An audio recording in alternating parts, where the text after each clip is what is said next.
on about aqua dragons all the time. Anyway, look, enough of that. This is silly. Let's go. Let's go. Let's say hello, my face, and then I press the button.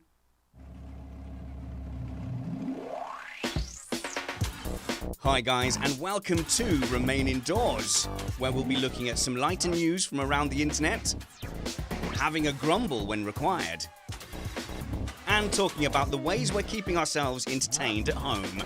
Remain indoors. And we'll bring you some interesting people that you'll want to hear from our radio and podcast network. Welcome to the stream, guys. Here for the next 40 minutes or so, talking about life and stuff. And in fact, when the lockdown is over and we want to change the name, that's the working title I'm going for. We'll call it Life and Stuff, I think. How about that live chat room? Hi, guys. Welcome to Tom, Mr. Phil, Gabe, Kaylee, Rob, everybody else in there. You can go and search for us at missedapexpodcast.com/remain indoors, and you'll find the YouTube link there. You can join us live, and by us, I mean me and Matt. Two Rumpets. How's it going, bud? It's going quite fine, although why don't we just call it Remain in Pants once the lockdown is over? That way we don't have to change the initials. I haven't made a decision about whether I'm going back to normal pants or trousers yet, so I don't know. I may go skort only from now on when I leave the house. So I'll turn up at the studio or at the post office in my skort with business socks and suspender socks. You know the socks where you've got little suspenders above your calf and that holds your socks up? Garters. That and a flowery skort. That's my new look. I like it. Skort is short for Scottish jorts, right? I don't know. Nobody understands the Scottish language. There are mysterious people driven by rage. So who knows? Not driven by rage are our iTunes comments. We asked for iTunes comments, Matt, and we got them. Here's a couple from DJ who says, Pizza, as the show title. Pizza, 5 stars. This show is like pineapple on pizza. Some people love it. Some people hate it, but pineapple does belong on a pizza. Ooh, incorrect. Also, Trumpets has good hair, so that's a win. Nearly right on all counts. 5 stars. That's the important thing. You can accuse me of murder as long as it's 5 stars. A lovely time. I'll listen to these guys talk about anything. Great to be able to catch up with them, and that is from Get My Starship. Thank you. A Human in Time from BLW says, in some ways it's just waffling. Well, in all the ways, it's... but that was what scratches the itch at this time in the pandemic. One of the few podcasts I listened to within hours of arrival. And then some more lovely comments as well from Banker and No Friends, who says, great content, hilarious and informative. So, Matt, we've actually had several iTunes reviews, and that really helps bump us up the iTunes ranking. So please, go and leave us a review. Talk about Matt's hair, accuse me of murder, but 5 stars. Yeah, 5 stars is the important bit. And because people love us doing our housekeeping and admin, Matt, I'm having a think about the 3 times a week. We launched into 3 times a week as the lockdown came down. And also my radio show went on pause for a little while. Not because I'm rubbish, but what they wanted was less people doing longer shows. But it looks like, well, it's good news, bad news, isn't it? It looks like I'm going to be going back on air shortly, which means that obviously the schedule closes in. And at the beginning of the lockdown, when me and the wife's freelance work was completely just obliterated, if you'll recall, we just kind of accepted it. We took it on the chin and we said, right, let's focus on some medium-term stuff now. And actually, all that stuff has started rising from the ashes. That's a bit dramatic. All that stuff is producing some freelance work. Yeah. As it frequently does in the freelance world, you start to find things, they start to come to you, and then you're busy, and then you're irritated that you have to do the things that a month ago you were desperate to have anything. Yeah, so you're either moaning because you're skin or you're moaning because there's too much work. So just to warn you in advance, next week definitely 3 shows, but there is a small chance that we'll go down to just Tuesday and Thursday. If you're devastated by that news, let me know, because there are a few things that can save us. We can find £1 million on the street. That would save the show for sure. Or Matt could produce a show at some point. It could be Matt and Friends. That could be an option as well. Or we could get because I know, some of you will have noticed we do run ads because we already have a relationship with Acast. If we suddenly get 10,000 listeners, that solves everything. So if you could tell 9,999 of your best friends, we would be sorted. And I'm sure we could manage that in a week or so with social media. No worries. They don't actually have to listen. They just have to sign up and subscribe and download. We should just, we should start signing up for all the apps: Instagram, Twitter, TikTok, Periscope, Vine,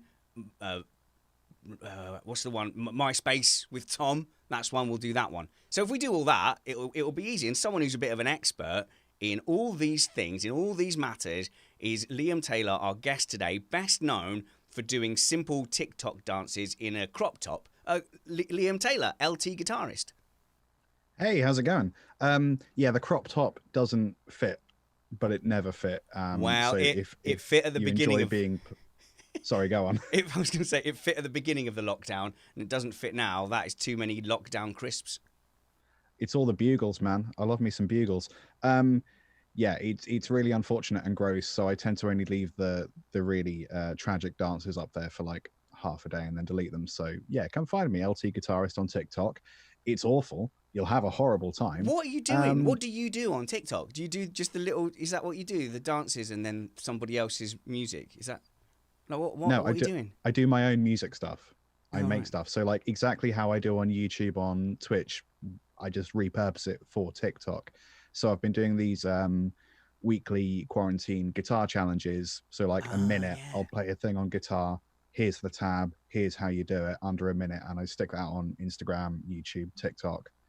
So you could actually learn something in between watching your friends doing silly dances on TikTok. Well, look, I instantly dismissed TikTok because it just seemed like it was very much an app for a different generation. And as a 40-year-old, nearly 40-year-old dad, I was like, okay, look, this isn't for me. And then someone I respect, is like, I'm on TikTok and I love it. I'm like, that's so weird. If that giant-footed beast can enjoy TikTok, what am I missing? And then Van Gene is always sharing TikToks at us, isn't he, Matt? So, yeah. Yeah, he kind of worries me with that, honestly.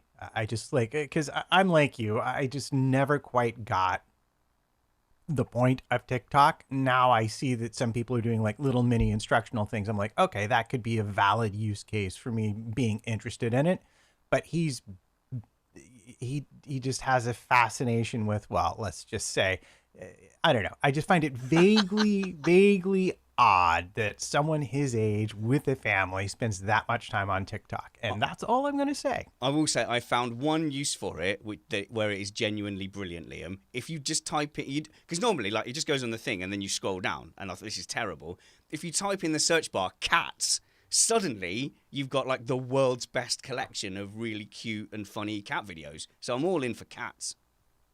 It's a lot like TikTok now is how YouTube used to be when YouTube first started, a little bit how like Vine was as well when that was a thing. It's just people doing dumb things without really thinking them through. And there's a lot of cats, there's a lot of cute dogs, like there's lots of good stuff on it. You have got to train TikTok a little bit to know what you like. So when you make a new account, it is just going to be lots of people doing weird dances. But once it works out, whenever we show him cooking, he's watching the video like 3 or 4 times, then it knows to show you more cooking. Okay, so like honestly, like come round my house. In fact, don't come around my house. I hate having house guests. But we'll meet in a neutral venue and click my TikTok now, and it is all just cat and dog videos. So it's learned what I want.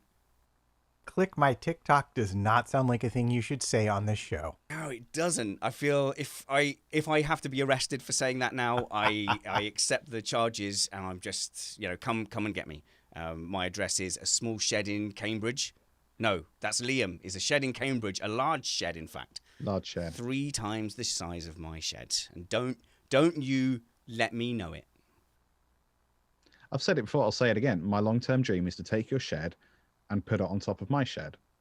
That you don't have to live in it if you don't want to, but you said that on my radio show. You said that was your ambition. I was looking across at the producer, who I don't think saw that as a joke.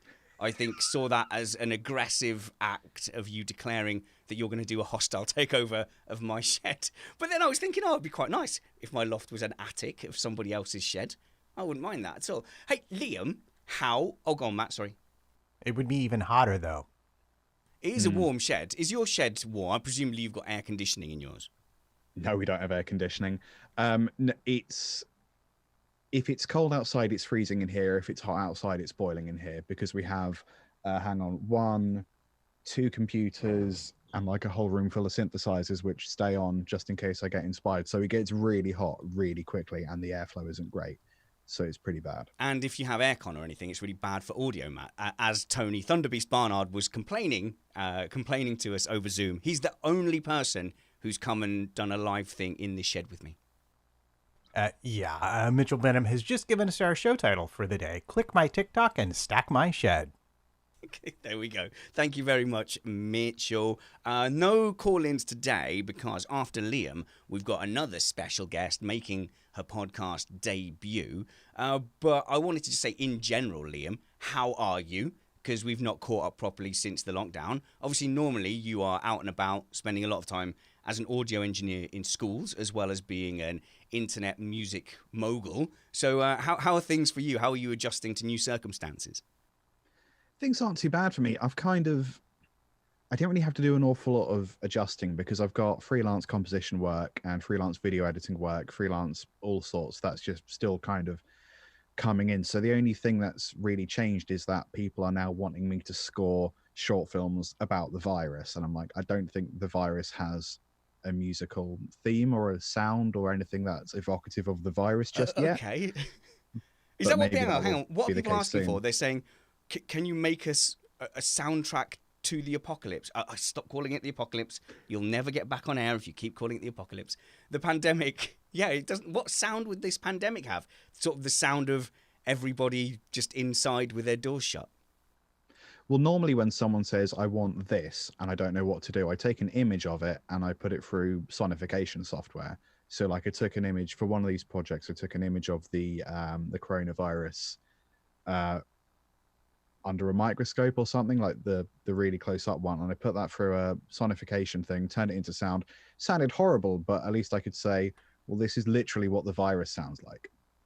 I would suggest, if you've not seen it, go watch Chernobyl on HBO if you want, like, that, the fact that so much of that was actually scored. Yeah. And not just Foley artists. I was like, oh, wow. It was amazing. Yeah, the score for Chernobyl is really special. It's a good show, but like the score is really, really special. Yeah.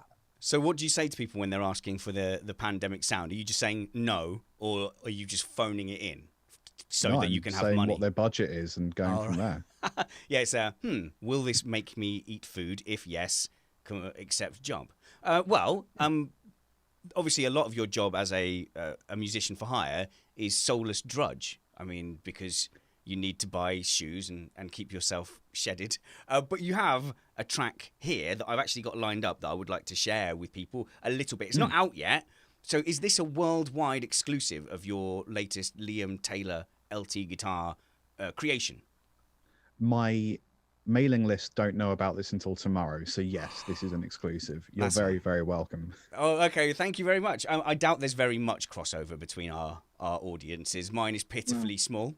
So, here. But we will give it a go. Should we press play and let's hear? Yeah, do it. So this isn't the sound of the virus or anything. This is just music. I've put it halfway through, if that's okay. Yeah, perfect. Talk us through, what is this music for?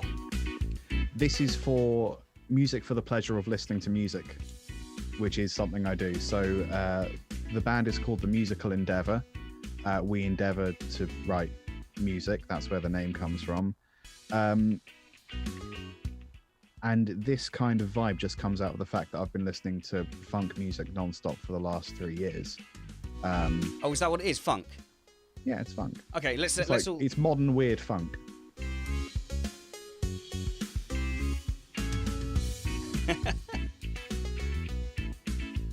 I like it. I have to say, I've been listening to your stuff for a while now, since we've been collaborating on various things, and that is a very Liam Taylor vibe. yeah, my partner and friends sort of say like, oh yeah, you can tell when you've written something. I'm like, I can't. This is just what sounds like in my brain, and I made it into music. And if that's what I sound like, then that's great.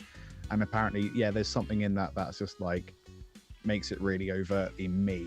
I don't know what that is. Well, hang on. but Can I great. point something out? If we just listen to it for just a second here, I'm gonna point something out. Oh, hello. That's Yes, changed direction. This is called a bridge. Is it though? That's what I called it. Is this where, if it was the Backstreet Boys, that's where they would stand up and get up off their chairs? And is that what the bridge is? Yeah, in Backstreet Boys, yes. So the live stream, are hearing it in better quality. When you listen back to it on the podcast, it will be massively overcompressed because I just butcher my audio.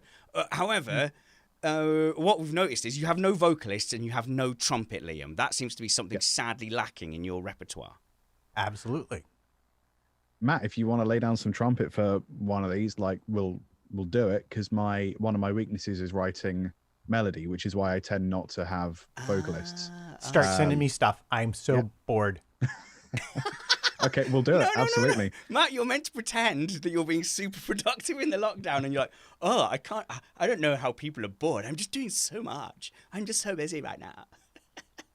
No, I'm a musician. Like, and this is, we were talking about this a little bit earlier. Like, it's horrible. I mean, I can always find things to do, but musically, you know, most of what I do depends on large numbers of people being in a small confined space. It's not going to happen anytime soon. So anything that gives me a reason to pick up my trumpet and actually try and make music is I so desperately need that, because, you know, I mean, I guess some people are like, just, oh, I can practice every day. I need a gig. I need something to prepare for, to structure my days, or else I'll just, you know, go iRacing and research odd topics on the internet, or help my daughter with chemistry, or just hide in the office and nap, if I'm being honest. So basically, Liam, please give Matt some music to do, or he's going to be radicalized by Twitter. And this is the most important thing, get better than me at iRacing and cement his position above me in the championship, which is hurting with the fire of 1,000 suns right now. Oh, so sorry about being slightly better than you. No, not one better. Race. Oh, yeah, one race. Good. You rescued it. But yeah, music collaborations, people coming together. I'm so happy, because I think you two are among the most talented people I know. And whilst I wouldn't want to directly work with either of you on a project, it would be nice if you guys could do something together. So what do you call this? Oh, it's all right. It's not work, is it? This is chit chat. It's all right. I guess so. Matt has collaborated with my wife and daughter, actually, because my daughter immediately wrote a little song. In fact, I played you it, didn't I, Liam? Like, she's 8. Yeah. And she wrote a song, which was melodic. Matt put the melody to it, and my wife put some piano chords behind it. I might play the show out with it. My daughter said not to, because she only has guide vocals on it instead of like the supreme vocals with all the fancy. What's it called when you make it sound a bit better afterwards? Not guide vocals. Right. Is that what you're trying to say? Guide vocals versus not guide vocals. So at 8, she's already like, oh, Dad, you know, don't do the thing. And it's like, you know, it's a little girl singing. Like, how much different could it be? Apparently very different, but I might do it anyway. Just no one tell her. We'll do that. But yeah, so in general, you know, you're making music like that, and let's plug the track. Actually, it's called "Put It Over There, Nerd." Yes, what? Yeah, because it's got that little kind of chiptune, gamey synth like at the top. I just chose something that had a little bit of a cheeky. Does at the top mean at the beginning? No, at the top means like in the higher register. I knew that.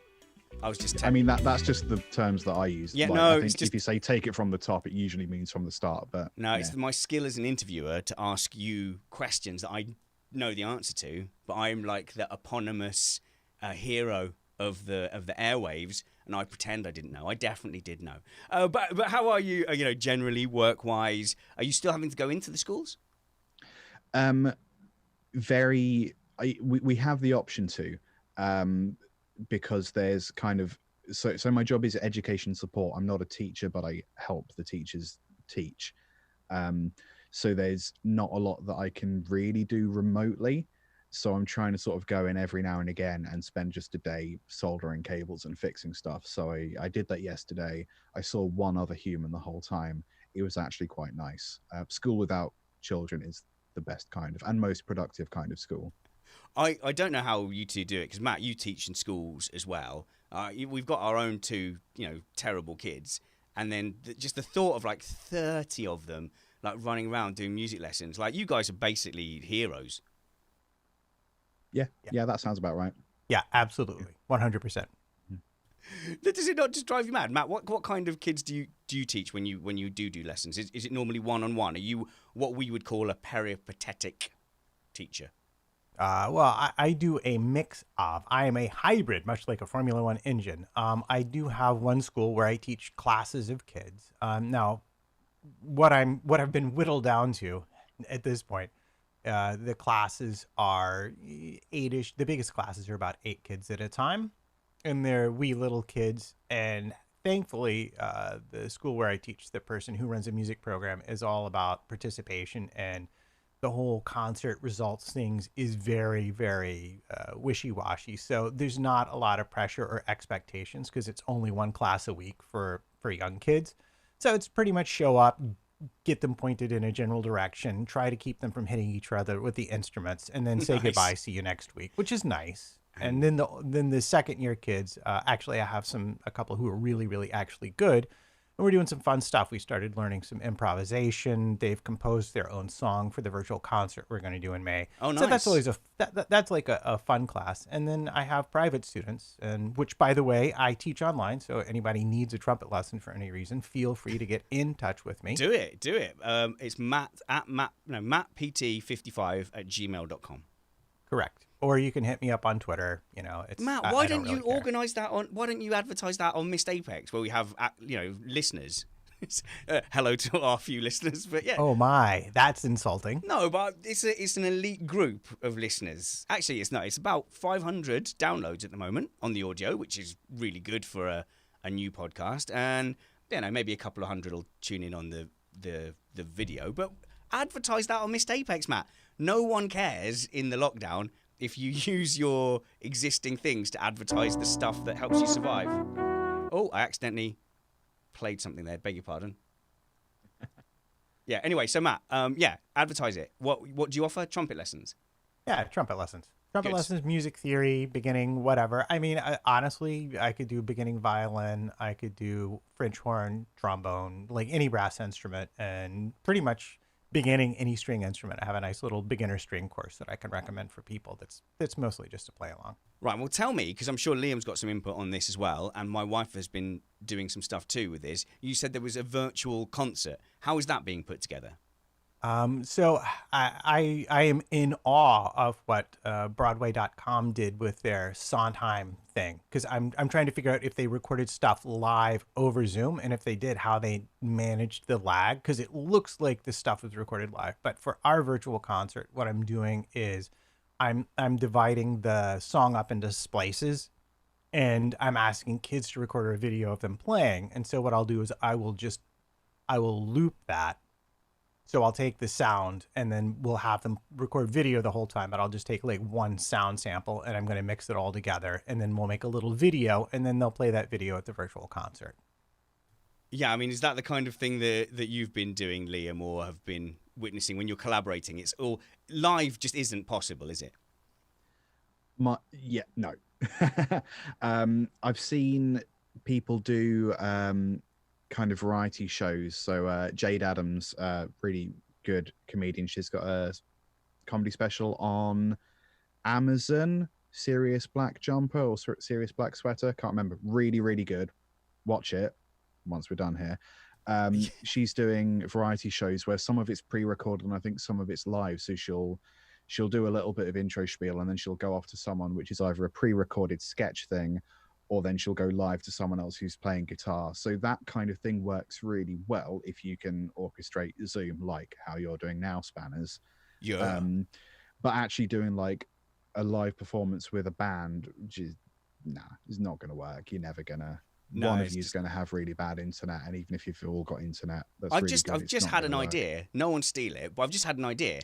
Like, you can do a combination of, say, you and I are doing something. I send you some stuff pre-recorded that you accompany, and then we switch to me, and I play some of your stuff pre-recorded at my end. So in a way, we are playing together. We're just taking turns. Me playing with your stuff. Oh, no one tell anyone that's a good way to do it, right? That's what I'm going to do. Because, my wife has been putting together for her schools and stuff, getting people to individually send a video on their phone of them singing. And then we strip all the audio out, mix it all up, make that sound great. And then we put all of their videos into like a mosaic in a video editor, and then sync the audio up with that. The second we did it, we suddenly got an increase in signups. The people who had been like, oh, I'm not going to do anything during the lockdown. Massive FOMO because it looked super, super cool. Turns out it's completely beyond our current machine and our current skills. So we've had to upgrade both of those very quickly. But it's an example of how people have had to change and adapt and do these online things. And what we're seeing, Liam, is a massive burst of creativity and ideas. Can I give you a tip for doing that? So presumably you're doing like a wall of faces montage, that's right, type thing.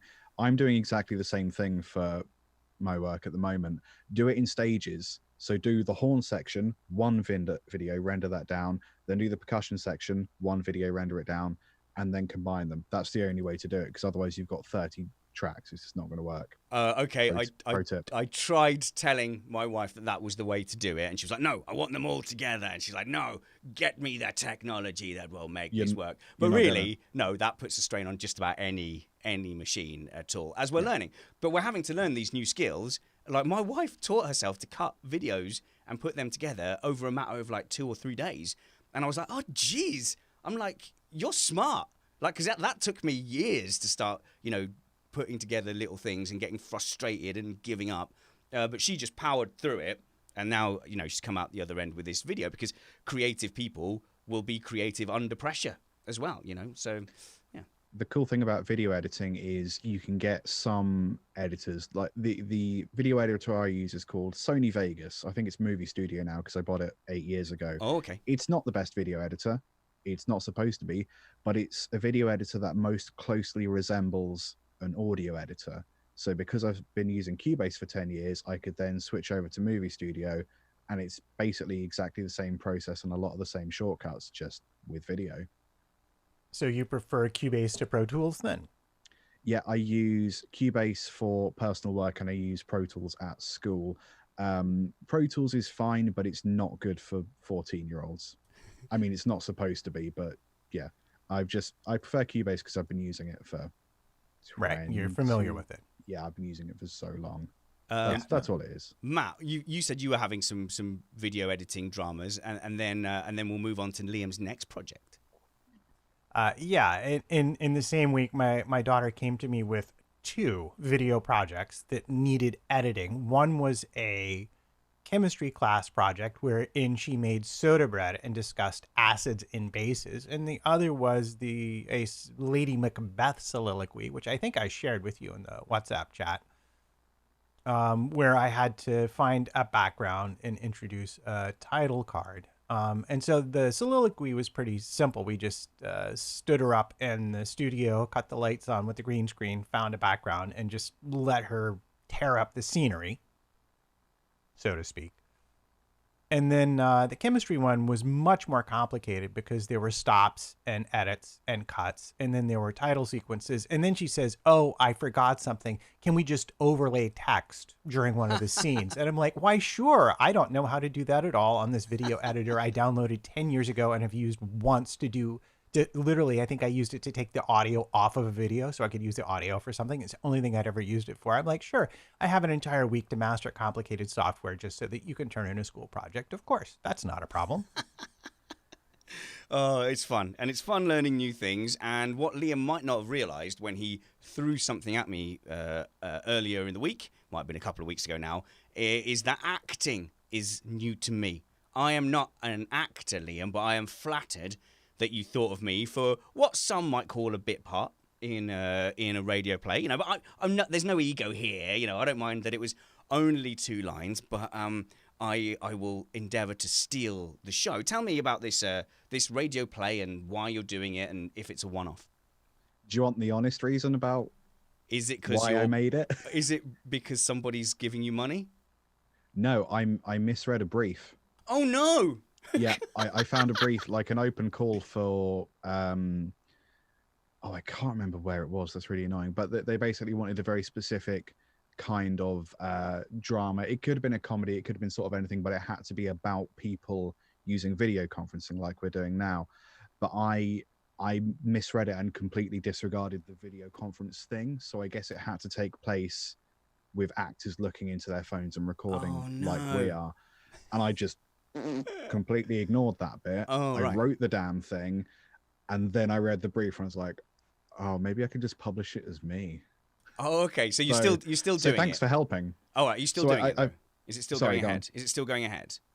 Yeah, it's still happening. Like when I contacted you about it, I realized, oh, I've goofed. Okay. But then I'll just release it as my own thing, because I've got a couple comedy narrative things that I've done for Conversation App Podcast over the years, but they don't really fit on the Conversation App Podcast feed because it's not a podcast. It's more like a weird Radio 4 comedy drama thing.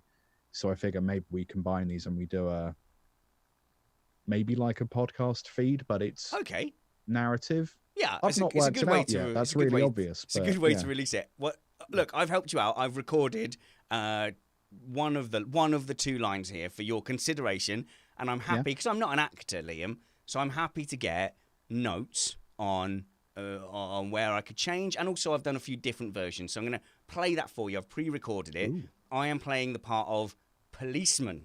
Yeah, here we go. Right, here we go. Police officer voices. I will start off with the line beforehand, which is Carla saying, I know, Grandad. Don't talk to them, please. Stay inside. That's Carla. So here we go. Here's how the police officer could be. Actually, we need to chat with him. As the homeowner, we can see there's been some damage here. Is everything okay? Actually, we need to chat with him. As the homeowner, we can see there's been some damage here. Is everything okay? Actually, we'll need to chat with him. As the homeowner, we can see there's been some damage here. That's the best one. Is everything okay? Actually, we need to chat with him. As the homeowner, we can see there's been some damage here. Is everything okay? Now, you can be completely honest with me, Liam. I think all four, frankly, nailed it. The super sexy one at the end, I was all over that. Any of those okay for you? Yet, I mean, I'm having so many thoughts right now. Tell me. The first thought is that I quite like the Yorkshire Sean Bean character. That was number 3. Grizzled. Second one, grizzled Matt. Yeah, that was quite good. My other thought is, like, maybe I should just cast you as Carla. Oh, yeah, that's true. There you go. Never occurred to me. You were impressed, Matt. That sounded like Thunderbeast Sam and myself, my friend. Right, that is regionalist. Okay, so that was like a Yorkshire accent. Tony's like, hey, pet, no, I can't eat. I'm drinking my cider, like, I've only had 2 litres so far, like, oh, hang on, I've got another 2 litres coming. And that's Geordie. That's different, completely different. That was Geordie? Yeah, that's exactly what all Geordies sound like. Hello to our listeners from the Northeast, where you're all called Geordies. Tom Wheatley said, and this is where Spanners is going to get northern racist. I'm not northern racist. You just all sound exactly the same to me. But Liam, on a serious note, how easy is it to put together? So, like, there's all like different parts in there. You send it out to people you know. A lot of them are prats, presumably, because that is just a danger of the media industry. And then you get a variety of sound qualities, variety of enthusiasm. It must be very odd. Yeah, it's going to be this whole weird thing. I'm lucky that I've got people all over the place that I basically trust. Trust is the one thing. Having a microphone is the other thing. So those are my 2 boxes to tick to be involved in a thing like this. I mean, you have a microphone and I basically trust you. Yes. And see so what I delivered. Think it's yourself. I've got a good friend up in Manchester, so I think he's going to do one of the other bit parts, and I think luckily one of his housemates is going to do the main female lead, and then there's a granddad role that I need to source, which could be tricky. But I think most of the time you hear his character either through a wall making, I think I'm going to quote the script, odd granddad noises, or through a phone. So like it will kind of need to be distorted anyway. Yeah. So the female character is the only one that you actually hear in the room. Oh, right. She's the only clean audio, so it doesn't matter how the other ones sound because your character is outside, Grandad is in the next room and then over Skype or whatever, and I think the only other character is also on a phone call. So actually, the audio quality doesn't matter. Oh, I see. I'm very smart. Oh, right. So what you've done is you've given the parts where the audio doesn't matter to people whose audio you don't rate. That's fine.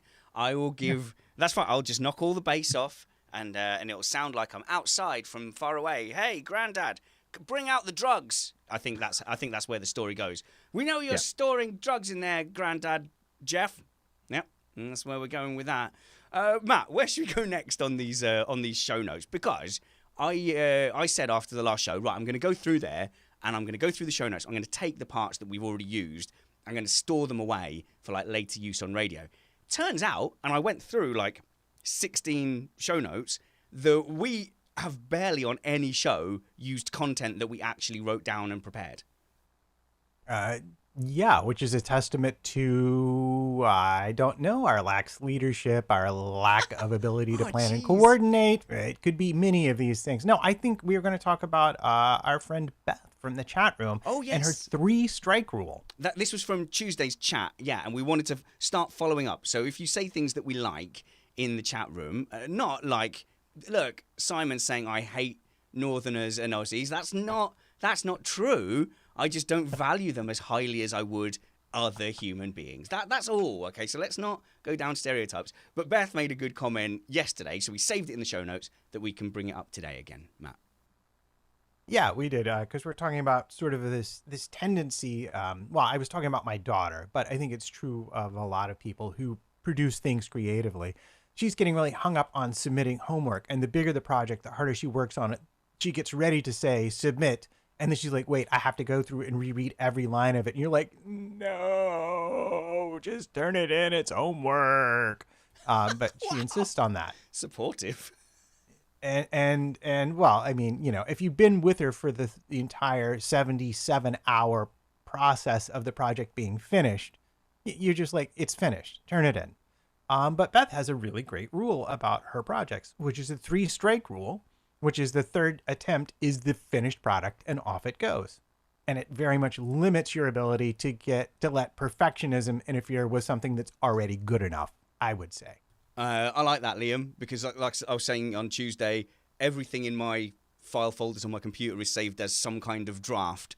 And if it wasn't for time restraints, I would never do it. You must be the same in production. But Beth says, the third draft, that's it. It's good enough. Go. No, I like it. The first album I put out, the first proper album in 2018, took me 8 years to write, finish, and record, and I'm still not happy with it. So I could have released it after 2 years and still not been happy with it, but then it would have been out there for an extra 6 years. So yeah, no, I like that a lot. I think it will kind of make you make decisions much faster and sort of streamline your process and subconsciously, which I think could be really helpful. So I might just start doing that because I'm kind of used to just doing stuff to a deadline. So whenever I hit the deadline is when it's done. But I think I could possibly, do 3 strikes. I like that a lot. I'm going to try it. John McClintock in the chat room with important project .draft .updated .final .really final .don't touch .seriously the last time .docx. I mean, okay, how did he get into my D drive? That's the first thing I want to know, because that's horrendously scary. But yeah, I have way too many drafts. In fact, the first drafts, I don't even call them drafts. I call them scaffolds. And the scaffold to me is but I could probably put most of those out. But I guess, Liam, for you, at a certain point, it's about trusting yourself.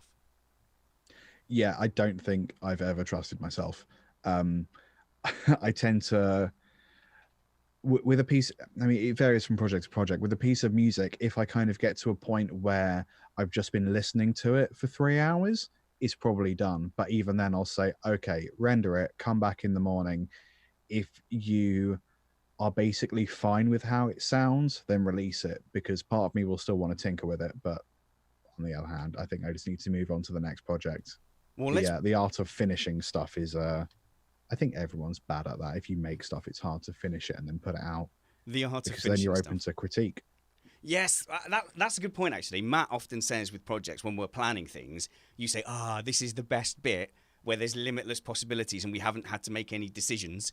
And then there's another stage where you go, I can still pretend that nobody is going to go on YouTube and call me a thunder piglet or whatever.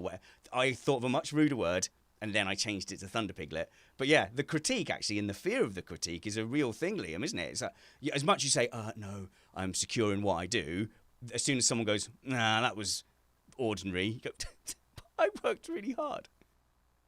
I think the you get those sort of critiques when you don't have like a fan base, but how do you get a fan base if you never release anything? So this is why I like live streaming. I like doing these kind of podcasts, because you sort of don't get to edit them after, because you've live streamed them. So whatever you said is out. So like the whole world now knows that you said thunder piglets instead of what we all think we know you meant. So that's just out in the world now. You can't do anything about that. And I think doing that repeatedly gets you into a frame of mind where you're less critical about yourself. You're just doing stuff. So I think that sort of helped me with music, because it's made me feel a bit like, oh, just finish it, put it out into the world, and then if you do realize a year from now, yeah, that snare really does sound awful, you know, to do that for the next song. But you're never going to build a fan base unless you actually release something. And then once you actually release stuff, you start getting nice comments from people who actually like and value what you do. But you are also going to get called awful things, and that will still hurt, even if it's even if it's one negative comment out of 100 positive ones. Yeah, it's still going to hurt. So just get used to it. I know. It would be better if my mum would just stop posting on my YouTube at all. That would be the ideal scenario, if I'm honest. You showed her how to use it, so it really is on you. I find that comment ageist. She figured it out all by herself. I don't believe you. No, I taught her. That's true. But it wasn't necessarily true. Right. I'm gonna get you off in a few minutes. I'm gonna get you off the call in a few minutes. Yeah. We went. No, 2 meters spanner, 2 meters away. First you were playing with each other's stuff. Now this, I don't know. What's happening? Don't acknowledge the possible. I'm so confused. Okay, right. Let's move on. That was very stupid. I had an email from Martin Dooley that you're best placed to answer, and I believe that we might argue about this. Let's see. Thank you guys for pushing the audio standards. Martin says, presumably podcast-wise. Do you have a preference between vinyl, CD, or streaming? Personally, he uses a Bluetooth speaker for convenience, and but when it's time to have a proper break, he cracks out the vinyl and battles with the crackle and pop. Where do you go? Are you one of these that is like, oh, it's no good unless it's on an original record on a wooden ship? No, I truly don't care. Vinyl is great for hiding mistakes. There you go. I said it. That's out in the world now. I don't like listening to vinyl. I find it to be a faff. I want to be able to skip from Wolfpack to They Might Be Giants in a matter of seconds, and you can only really do that on Spotify. I really don't mind where I listen to music. I find the thing that matters most to me is what benefits the artist the most. So usually I will listen to a band on Spotify because it's super convenient, but if I actually like them, I'll buy a whole bunch of their merch because I know they don't get any money from Spotify. So if you like a band, listen to them however you want to listen to them, but actually support the artist on some way. I like digital for convenience. And to be honest, bands are getting really good at mixing for specific mediums. Right. Now, because they have the control now. That is what I've actually replied to Martin, which is that bands are making it because they know it's going to be listened to on a variety of modern devices. And there's something in my head that I'm trying to describe that I never quite get right, which is that now there's much more, there's less dynamic range in modern music, which makes it suitable for these modern mediums, and perhaps not so suitable for vinyl. But I'm sure you can put that in a better way. What it sounds like you're encroaching on here is something called the loudness wars, which is basically the bit of the human brain. It's to do with the bit of the human brain that says, "Ooh, that thing's louder. therefore it's better or more important or whatever. So that's why we have much less dynamic range, because everyone's trying to boost the volume in things, which is why all stuff is really squished and compressed. And also, if you're just listening to something out of your phone speaker, if you get to a bridge or a quiet section, you're just not going to hear it. So you just boost it a whole lot. Whereas if you're listening on headphones in like a quiet room and there's not children outside, you can just stick a really dynamically loose or much more varied dynamic piece of music on, because when it gets quiet you can still hear it because it's like on your head. Loudness wars, don't Google it because you will lose a day. There's a lot there. I'm definitely going to do that. Liam Taylor, you're going to come back soon and talk to us Yes, soon. please. You've got a lot of exciting projects coming up. Follow you at LT Guitar everywhere. LT Guitarist. Oh, yes. LT Guitarist. Twitter is where I put most of my stuff. I also live stream Liam Taylor Guitar on YouTube. TikTok, LT Guitarist, if you really want. If I you're think YouTube and Twitter is probably the biggest ones. Cool. You've got lots of stuff coming up. Hopefully you'll see me starring in one of Liam's, well, not starring, it's very, very insultingly minor role. But it's fine. I've got no ego, Liam. Come back and see us in a couple of weeks. Liam Taylor Absolutely. at LT Guitarist on Twitter. Thank you so much for your time, Liam.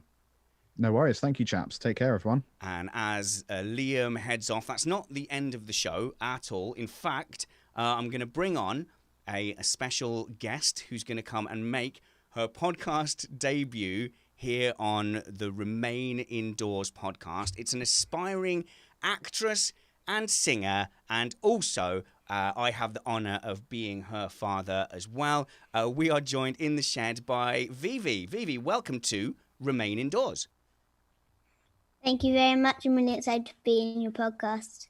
Oh, that's lovely. Today, right, we were planning on releasing your new single called "We Should All Definitely Stay at Home Because Washing Our Hands Wasn't Quite Cutting It." I think that's what the song was called. No. Not exactly. Was that not the title? I thought that was the title. We haven't really decided what the title was yet, because there's a million songs out there called Stay at Home. So really, we need to come up with an original title. Perhaps something to do with dragons? Aqua One? dragons. Stay with your aqua dragons. That doesn't. One. Why would you think of anything like that? And two, it just doesn't have anything to do with the actual song. We could change the Well, song.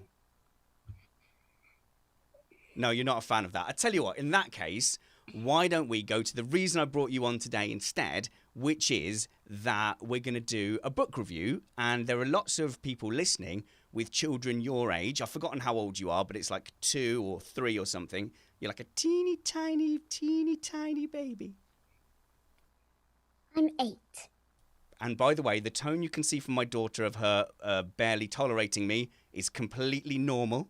That is our exact same normal relationship. You're nearly 8, but you've only had 2 birthdays, so really you're only 2. Well, that's because I'm elite playing and I only have my birthday once 4 years. So- Go on, Matt. I was going to say the chat room has a question Ooh. for you, which is, how does it feel to have a daughter that is way cooler than you, Spanners? I don't know. I mean, that would be really bad. They're saying that you're cooler than me, V, but that's just because you've just dyed your hair pink. Well, dyeing your hair pink is pretty cool. So I should do it. Well, I don't think pink is right for you. Are you sure?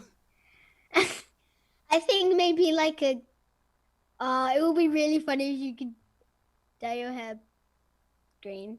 I'm going to do it. I'm going to do it on Vivi's recommendation. And speaking of recommendations, V, there's a lot of people out there listening to us with kids your age. Okay, fine, you're 8. It's just really hard for me to accept that you're 8 because you've always been teeny tiny little baby. But no, you're 8. People grow up, Dad.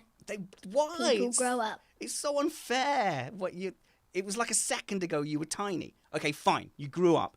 You grew up and now you're on my podcast with me, recommending a book for the parents out there to recommend for their kids. So what's the book called?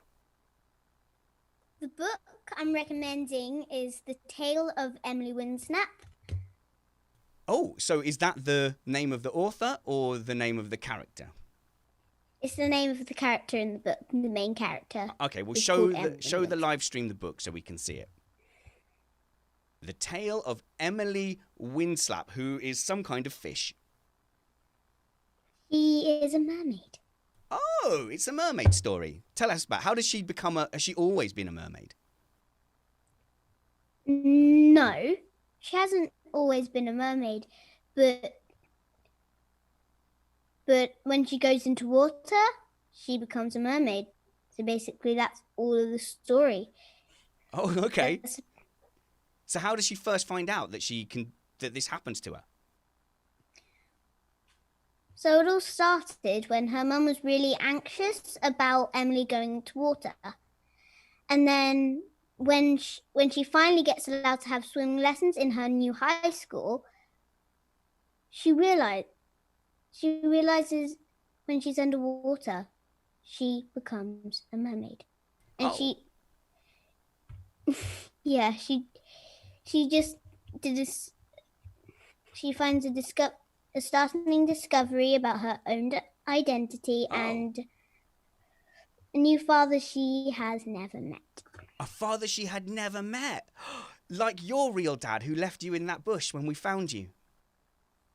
Dad, Yeah. I know you keep doing jokes about that, but I know it's not true. Is it? Okay, I guess that's not something a dad should. I'm not alone. All dads joke about finding their children in a hedge. Yes, we frequently joke about the child that we don't know where she came from, which is met mainly with eye rolls and long explanations of the science of children from our 15-year-old, who knows quite rather a lot about it at this point. But it's definitely true about your brother, V. We definitely did find Treeface in a bush. That's why he's so much uglier than the rest of us. Oh, is that why he's called Tree Face? Yep, it worked. Bushface. Ooh, Yeah, well done. We thought Bushface was too mean, so we changed it to Treeface. I don't know. I've got no idea. V, this book then, is it for people your age, or is it one of those books where it's just a picture of a mermaid and then it's got one word at the bottom? This is mermaid, and then you turn it over and says, "Look at the mermaid swim." No, it's actually a proper grown-up book. It doesn't have much color or pictures in it, only at the front cover. So Wow, that's really advanced. Considering that I don't read books because I think TV is quite good, you read like a book a day, it feels like. well, kinda. Maybe like a week. A I book read a the week. book in like a week, or if it's like this book, Yeah. a few weeks. Fantastic. So tell us again the name of the book then and what you would give it out of 7 fishes. Okay, so it's the Tale of Emily Winsnap, Yeah. and I would give it Oh, nervous. How many? How many fishes? maybe 4.5. Oh, that's... Go on. No, 4 3/4 fit. 4 3/4 of a fish. Good. Well, that sounds like it's a good book. Thank you so much, V, for joining me on my podcast and YouTube channel. And you know what? I just want to say, remember how happy I was when I first went go-karting with Treeface and it was me and him on the track together and I said that was like a dad dream come true. Do you remember that? Yeah. Okay. Well, sharing a podcast and YouTube channel with my daughter, that is just as good. And as long as you don't tell Treeface, maybe even just a tiny bit more of a dream come true to share this platform with you. So thanks for joining us, V. Say goodbye to the live chat room and the podcast listeners. So bye. Bye. See you later. Bye, V. Do be sure to end the meeting and hang up on the call for me. And Okay. And then me and Matt will continue talking for a little bit longer. Okay. So bye. She's gone. There we go. It's a book review from Vivi. Yeah, I'm just responding to the chat room who wants a review of one of my books, my wife's books, and I was going to say not from her. No, Not yet. It's really interesting. She was like desperate to read Ready Player One, and I couldn't remember how adult it was. But obviously, there's a lot of teen stuff in there. So and there's a lot of like romancy things and themes in. And I said, no, it's a bit of a grown-up book, Dad. And she was like, Dad, have you seen the books that I read? And she's right. She does read like. Yeah. I keep expecting to see her like opening picture books, and they're not. They're like little novels, and she just chews through the series. Yeah, no, actually, I had some genuine questions for her about the book. Oh no! Did I hang up too quickly? Well, I just thought. Well, I didn't no, wanna... it seemed like I didn't want to upset the delicate balance of her first appearance on the show, if you know what I mean. Oh, she's doing fine. a very good She's job. fine though. She doesn't get nerves for anything. She loves performing. She loves doing her own YouTube channel, and she's been asking for ages to come on. So forgive me, listeners, for that self-indulgence of bringing her on. But I genuinely think that she will be someone who produces content and stuff anyway. So anyway, that's all right, isn't it, Matt? Why don't we end the show though? I want to hear about your movie watching, movie night with the ladies. Yes. Well, when we went to Italy, one of the things we discovered on the flight over there is that the movie Parasite was one of our movie offerings, and so we all watched it separately, and we all enjoyed it thoroughly. And it turns out that the director's movies are all now streaming online, except for one. And that one was the one that we were planning to watch last night. And then we discovered we couldn't actually watch it. So we picked another one on Netflix called Okja. Now, have you ever seen a Miyazaki film? No. So hang on. The Parasite, that was the one. Did it win an Oscar in the end? Yes. It Right. did. Okay. But it's a foreign language movie. It's Korean. Yeah. The Okay. director's Korean, Bong Joon-ho, if I've said that So correctly. you've seen it. You've seen that one, have you? Would you recommend that? I've seen several of his movies, and I would recommend it. It is not necessarily for small children. There are some disturbing things in it, but if you're a grown-up adult, it's like definitely a movie that you're like, "Wow, I did not see that coming," kind of movie. Anyway, back to the movie. We were forced to pick Okja. Now, if you've seen Miyazaki films, you've seen My Neighbor Totoro, which, by the way, your kids might still be young enough to enjoy. Would highly recommend all of his films, as a matter of fact. But if you've seen Totoro, this is basically like live action Totoro, only with a super pig instead of Totoro. Super Pig.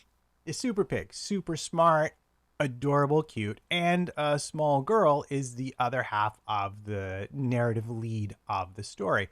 So we watch about 15 minutes of this movie, and my wife goes, is something bad going to happen to the pig? Because the pig is actually property of a corporation. She goes, if something bad is going to happen to the pig, I cannot watch any more of this movie. It's too bad. So I had to go spoil the entire movie for myself and look up the plot and assure them that no, indeed, at the end of the movie, bad things did not happen to the pig and or little girl, although there was going to be some trauma and drama along the way, and they needed to be prepared for that. And at the end of it, my wife was like, well, I'm glad we watched it, but it was very traumatic.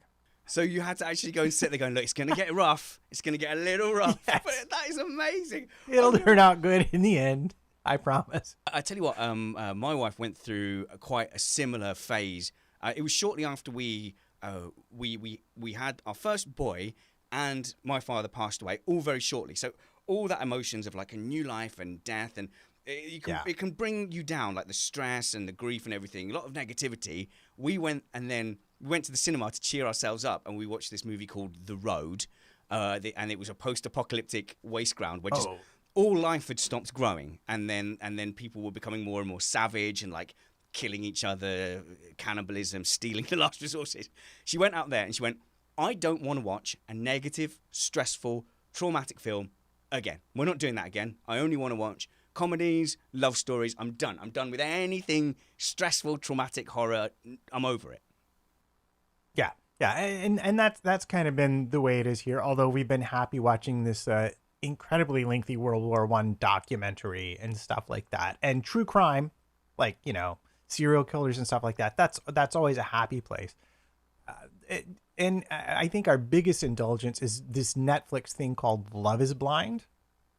Okay. Oh, yes. Someone recommended that actually on the radio. One of my contributors, the Millennial Matters podcast ladies, recommended it. They're like in an apartment building or something, and then they have to agree to get married.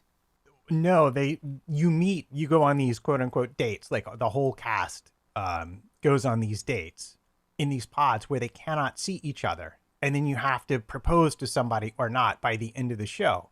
And then only then after you've proposed, do you actually get to see each other. And then from there, it's all working it out. My wife loved this. And in fact, it's gotten so bad that they actually hate watched the other night Love Never Dies, which is the sequel to Phantom of the Opera. I cannot tell you how enthralled I was with that. Oh, I love a good hate watch. I like watching something just to slate it. Oh, yeah. No, that can be very entertaining. Yeah, no, they were vicious. I mean, I know we always think of ourselves as being big and tough and mean, but I tell you what, I would not want to cross them after listening to them hate watch that show. Well, they're New York girls, aren't they? That's the thing. They're Brooklyn girls, aren't they? So they're Yeah, very frightening. From a TV watching point of view, this morning our kids got up a fair bit before us, and we normally tolerate that. 9 o'clock school start. If we're not out of bed, springing out of bed at 8 or 8:30, it doesn't matter. They can come down, feed themselves breakfast, watch TV. What they've been doing is watching Teen Titans, the cartoon Teen Titans. Actually, like really funny, like genuinely good comedy. They do comedy about like the housing market, and they do comedy about like equity loans and that kind of thing. And it's smart comedy. It's not overly stupid. So I'm happy for them to watch that. They're excited because the new season 5 is out, and they've been watching that as they come downstairs, rationing to one per day, to string it out over the lockdown. Today, for whatever reason, they decided to start flicking through the regular channels. So just like the normal Freeview, whereas normally they just do Netflix or Amazon Prime. So they actually started going through the broadcast channels, and we're not used to them doing it, so we've never really worried.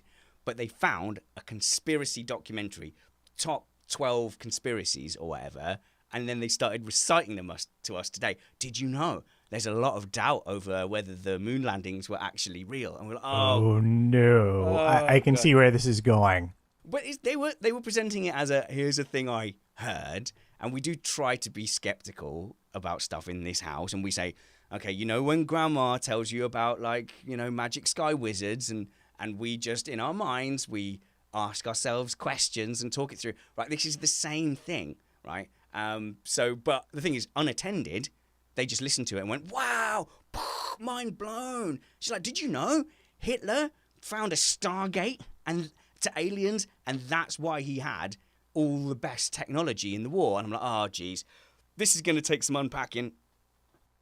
Yeah, well, and this is why we as a species are always kind of doomed once we have the information flow we currently have, because this is just, most people, that's as far as they get. Oh, wow, that sounds vaguely plausible. Therefore, I now believe it 100%. Yeah, and I'm always wary of documentaries, because a documentary is, it's a narrative based on the producer's narrative. So it's whatever narrative you want to present, completely, you can trust them to be balanced, and some documentaries are. But on the whole, you're presenting a case. So a documentary appears to the viewer as information. What it is really is a one-sided debate with all their evidence and all their points thrown at you at once without a counter. Yeah, and having seen both sides of that over the years, it really, and especially because when they're presented in a visual medium, it can really slip underneath your guard in a way that it's a little bit harder when you're reading or you're sitting in a class. But when you're watching something, there's just like this, there's a, what is it? The word is gravitas. There's a certain authority that is automatically derived from the fact that it's a picture on a screen, weirdly enough. And I got to say too, as humans, we are suckers for a good story. So even if you were presenting things that on their own would be ridiculous, if you weave them into a good story, then people are like, oh, aliens. Yeah. I get that now. Oh yeah. And this is, again, this source of a lot of misery in our current world, because it's not an easily solved issue. And the thing is, like, they get popular, and it doesn't matter how many people around the world like us are, try and offer a skeptical view, or I get Dr. Holding on to bring an actual good skeptical view. It doesn't touch it. It doesn't touch the Yeah. exciting moment of these shock you docs. Yeah, well, I mean, I'm just thinking of a recent incident where did not some cell phone towers burn because people were convinced Yep. that 5G was causing corona. I mean, just like if you have any science in your head at all, you're like, that's just not ever going to be a thing ever. Yep. Like literally the radiation you're talking about doesn't even affect humans at all, but somehow you're Well, I mean, in America and the UK, well, I think we might be worse than a lot of like first world countries, where like Wi-Fi in schools. When Wi-Fi first started coming in schools, there were schools having to shut down the Wi-Fi because of Wi-Fi sickness, which is, for the avoidance of all doubt, entirely made up. Yet they had to bow to some public pressure. Anyway, Matt, tell you what, we've been in here a long time. Liam Taylor was fantastic value, always is. We're going to get him back soon. And you know what, Vivi was kind of okay too. I think Vivi was awesome. I'm looking forward to her next book review. And before we go, there's been an exciting development in the chat room. There's now an official fund for you to dye your hair green. Okay, right. They're collecting money. Okay. So I would say suggest save your money, because I get the only way to do it would be to actually do the whole peroxide bleach, strip all the color out.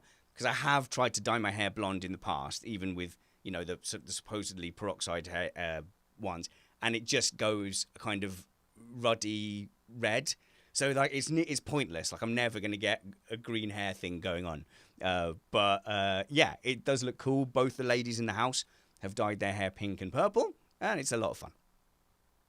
Yeah, no, it's always a fun thing to randomly change your hair color. Your hair, on the other hand, would take to hair dye incredibly easily, and that beard too. Yeah, it would. I don't know if I'd do my beard for fear of injuring my lips, but stay tuned to Remain Indoors podcast. I tell you what, Matt. We've got good guests lined up. We've got Nick Alexander coming on Monday. He is the host and producer of a podcast called Books. They don't really fold easily, so you kind of have to bend them and strain them and until they open to the page you want.